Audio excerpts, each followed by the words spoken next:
A defiant Prime Minister issued a brief statement insisting she is providing calm leadership with the full support of her cabinet.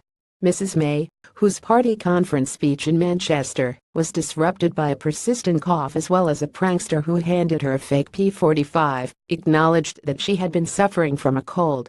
However, attending a charity event in her Maidenhead constituency, she made clear she would be carrying on with business as usual.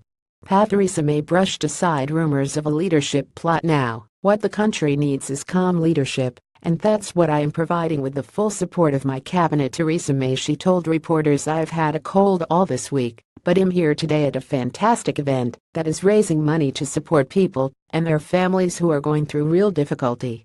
Now what the country needs is calm leadership, and that's what I am providing with the full support of my cabinet.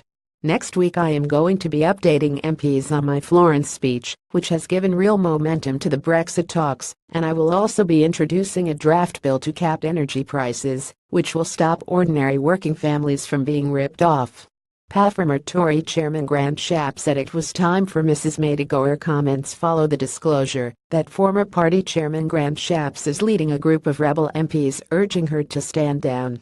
Mr. Shapps claims he has the backing of around 30 backbenchers, including 5 former cabinet ministers, although loyalist MPs have accused him of exaggerating his support.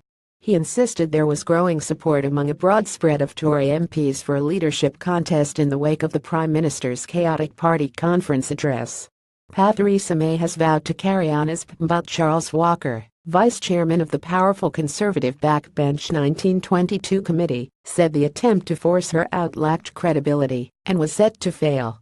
He told the BBC Number 10 must be delighted to learn that it is Grant Shapps leading this alleged coup. Grant has many talents, but the one thing he doesn't have is a following in the party. I really think this is now just going to fizzle out. What you are seeing here is probably the coalition of disappointed people who think their brilliant political talents have not been fully recognized. Those loyal to the Prime Minister said it was clear that the rebels lacked the 48 MPs they needed to force a contest under the party rules.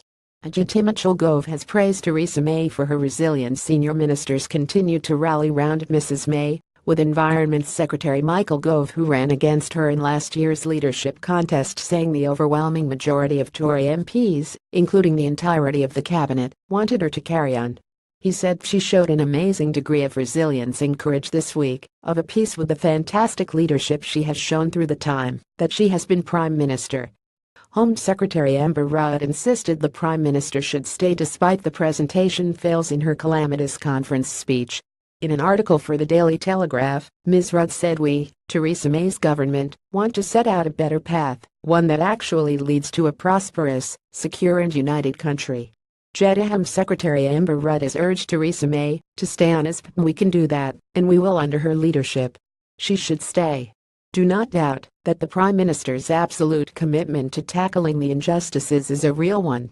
And as the Prime Minister also said this week, we are at a turning point for the nation. Trust that it is us who will take Britain in the right direction. Business Minister Margot James attacked sacked ministers for wanting to get their own back.